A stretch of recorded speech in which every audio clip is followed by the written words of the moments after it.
शिवमुद्राचे जे संस्थापक आहेत आशुतोष देशपांडे, मुद्दाम मी नाव मागं ठेवलं की आशुतोषला मी इतके वर्ष शिवमुद्राचा विकास कसा केला त्यांनी याची सगळ्याची साक्षीदार मी आहे.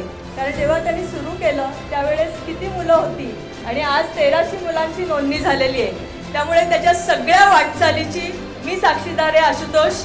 आणि ह्या सुंदर कार्यक्रमास तो मला नेहमी बोलवतो त्याबद्दल धन्यवाद करते. पोलीस आणि कुठलाही सण उत्सव यांचा खूप जवळचं नातं आहे. त्या सर्व टीमचा मी मनापासून आभार व्यक्त करतो. या ठिकाणी मला बोलवलं आशुतोषजी यांना आणि जास्त आपला वेळ न घेता या ठिकाणी सर्वांना शुभेच्छा देतो. थँक्यू. शिवमुद्रा पथकाबद्दल काय सांगावं. मुंबईचा लालबाग तसा पुण्याचा तुळशीबाग अशा पद्धतीने तुळशीबाग याने मागच्या वर्षी आगमन सोहळा सुरू केला आणि त्या आगमन सोहळ्याचं पहिला मान हा शिवमुद्राला मिळाला.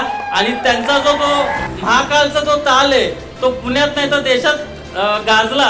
मला जिथे भाषणासाठी उभं केलंय पण म्हणजे मी माझ्या कुटुंबासमोर भाषण करते असं मला वाटतंय. रोहितनी आणि मी, माझे मिस्टर रोहितनी आणि मी, आमचा मुलगा रौनक शिवमुद्राकडे गेले अनेक वर्ष म्हणजे तो 3रीत असल्यापासून गणेशोत्सवाचे 2 महिने सोपवून दिलेला आहे. आणि खरंच एका कुटुंबासारखं मी बघितलेलं आहे की सगळ्यांची काळजी घेणं, एक डिसिप्लिन असणं, हे सगळे शिवमुद्राच्या त्यांच्या नॉर्मल रूल्स अँड रेग्युलेशन्समध्ये आहे. आशुतोषजी असतील, कुणाल असतील, अनेक पदाधिकारी असतील, त्यांच्या नेतृत्वातून एक चांगली परंपरा आणि ही कधीही संपणार नाही तशी परंपरा ढोल ताशा पथकाची शिवमुद्राची स्थापना यांनी केली. अनेक वर्ष शिवमुद्रांनी अनेक मानाचे गणपती व इतर गणपती यांच्या मिरवणुकीत वादन केली.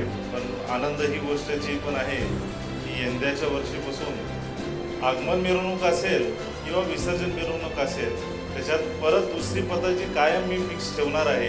कारण उत्सव प्रमुख मी आहे, विश्वस्त मी आहे, तर अधिकार मला आहे ती शिवमुद्रा पथक असणार. मी आशुतोषजींना सांगेल की तुम्हाला वाटलं असेल की फक्त विसर्जन मिरवणूक येणार, पण नाही, याच्या पुढे आयुष्यभर पहिल्या दिवशी आणि शेवटच्या दिवशी शिवमुद्रा पण आमच्याकडे फिक्स असणार.